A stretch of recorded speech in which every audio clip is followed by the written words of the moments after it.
Well, a very good afternoon and welcome to KTN Business Today. My name is Abe Gina and we'll be taking you through what's making headlines in the business world in the next 1 hour, including the not so good news coming out of Kenya Revenue Authority saying that they have not hit their target once again.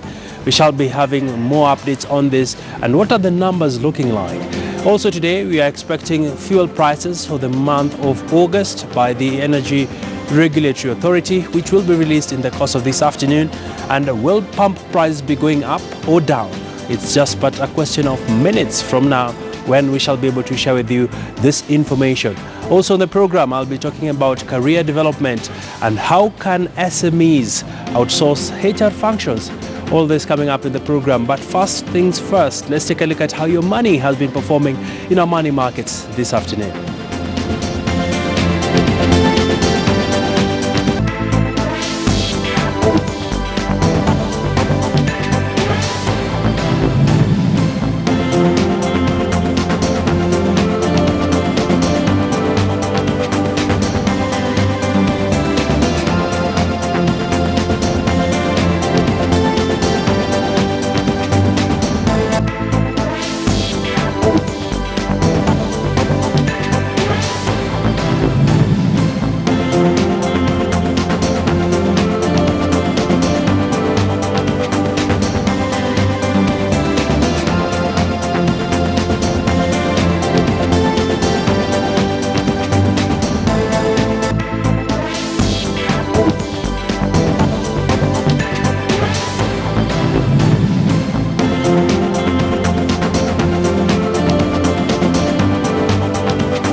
Welcome once again to the broadcast. We start you off with our Twitter poll question, where today we are asking you a very direct question. What do you think the Kenya Revenue Authority can do to get more Kenyans to pay taxes?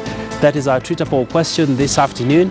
Feel free to share with us your thoughts, your views as we take on this very important subject on tax collection. Well, I repeat, our Twitter poll question is, what do you think the Kenya Revenue Authority can do to get more Kenyans to pay taxes? You can tweet us at KTN News KE. You can also tweet at Carol_Kui_Kim. Of course, you can also tweet me at Agina Abi. Remember to use the hashtag KTN Business and we'll be able to sample your views as we move along with this broadcast. Well, to our top story this afternoon, Telkom Kenya Limited and Airtel Networks Kenya are well on course to merge. This is after the two companies announced the signing of a binding agreement to combine their respective mobile enterprise and career services business into Kenya. And of course, this will be making some interesting headlines. Well, the new entity will be renamed to Telkom. Telkom Kenya issued a 1-month notice of redundancy with effect from July 31st, 2019 to its employees, informing them of the intention to terminate the employment of approximately 575 of its staff complement on account of redundancy. As a result of the transaction, this is in line with the law and is a process that has to be undertaken before employees are able to move to any other entity and still subject to regulatory approvals.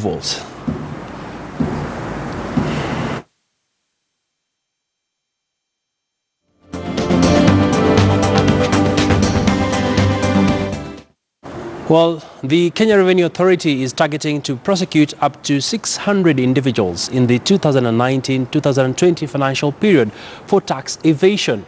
This comes even as the taxman posted revenue collections of 1.58 trillion shillings for the 2018-2019 period.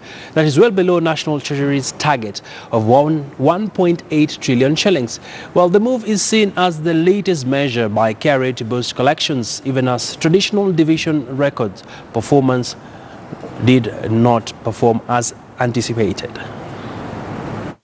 What we've seen in terms of revenue to GDP, it has actually been declining for a number of years, and it has been declining primarily for two reasons. The first one is the structure of the economy. has been changing. If I could be specific, and you can check this on the Kenya National Bureau of Statistics website, we used to have agriculture about 5 years ago. It was 26% of GDP. The latest economic survey, it's about 34% of GDP. Agriculture is not taxed by and large because either it is subsistence, you grow the maize in the shamba and you take it to the house and you eat it. There's no interaction with the taxman there, or it is going into exports, and exports are not supposed to be. You don't want to have tax on exports because that will undermine your profitability. Last year we prosecuted, or we took to court, 222 individuals. This year we have shifted our focus completely. We want to prosecute 600 individuals. And these 600 individuals, these are cases which are properly investigated, and the cases we are sure will get over 94% success rate. So we don't take to court case if we are not sure the case is well grounded in accordance with the law.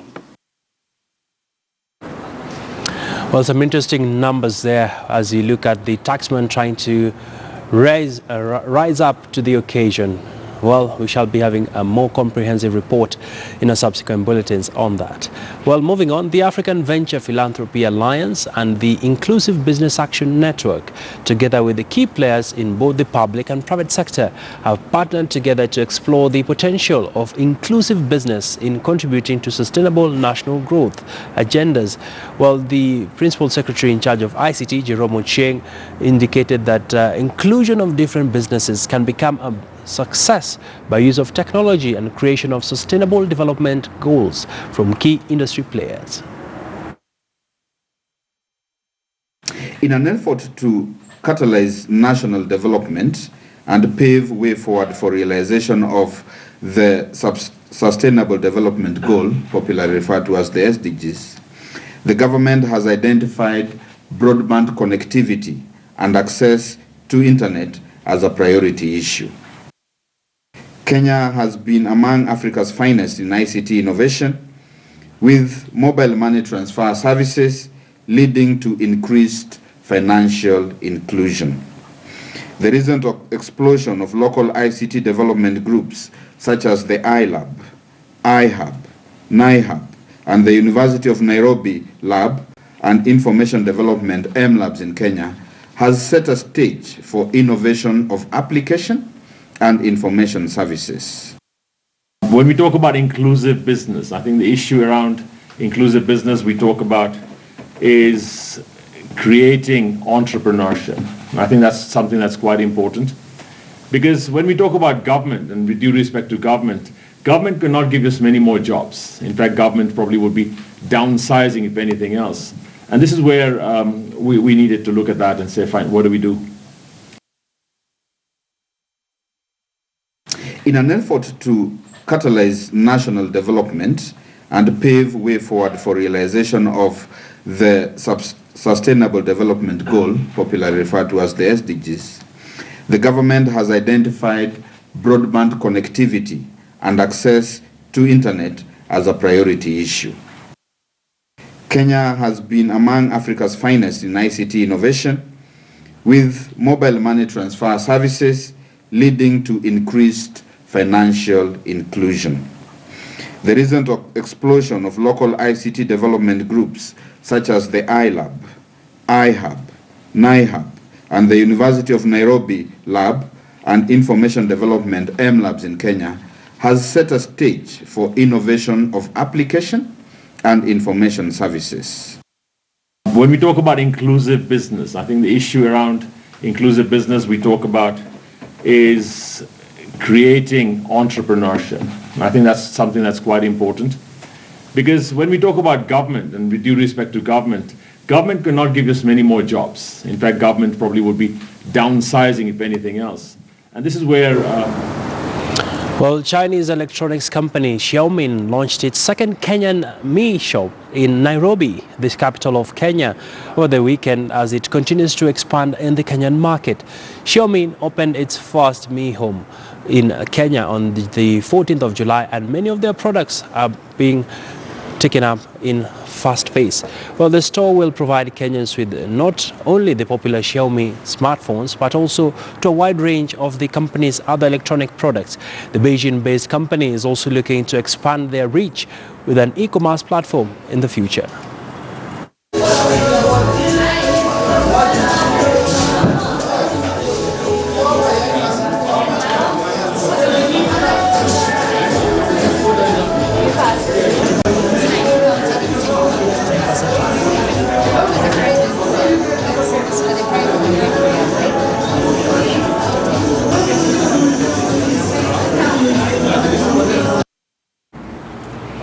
Well, the tourism account has been rolled out with an intention of establishing the total contribution of tourism to the economy in a bid by the government to expand the revenue scope of the sector. KTN's Nokip Kimboy now reports. Kenya is currently the third largest tourism economy in the sub-Saharan Africa, though globally the continent accounts for only 5% of the tour traffic. When you look at the amount of money they earn from tourism, it's actually more than what the African continent earns. And it's ranked fourth globally. They earn $57.5 billion. In order to properly plan and implement policies, data is key. Reason the tourism satellite account has been rolled out in its initial stages to estimate tourism demand, supply, and its value chain. This is how to have a structured way of capturing data and then of its impact to tourism. We are talking about not only about arrivals, we're not talking about investment in terms of government putting money, as well as what is the private sector benefit and the linkages between tourism as a sector to other sectors. The tourism satellite account is said to be completed in the next 6 months. Well, on matters development, residents of Langabaya are eyeing immense trading opportunities after the government initiated a number of mega projects in Malindi sub-county. After construction, the 107-kilometer Malindi-Salagate Road at a cost of 4.1 billion shillings, which is now almost complete. 3 major cities and a dry port are to be set up in the area.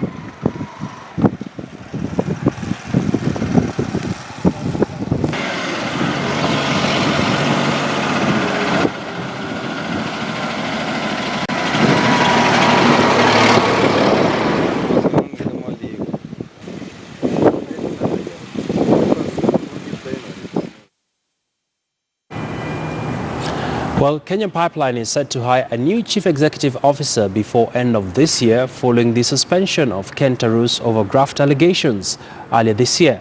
So far, at least 140 applicants have submitted their applications for the plum job at one of Kenya's top parastatals. Well, the state corporation has been rocked with a high turnover of CEOs. Well, we had an interview with Kenya Pipeline Chairman John Ngumi, who says governance will be at the core of the corporation. The current acting MD is in place, or his contract runs to October, early October. But we are hoping that we'll be able to have a substantive MD identified and appointed in late August, early September. The critical element in a public corporation is looking for that balance between management being allowed to manage as per the State Corporations Act and boards providing oversight. And there would always be a tussle. I know that in the past, especially earlier, in 2-3 years ago, there was a lot of issues, a lot of murmuring about the board being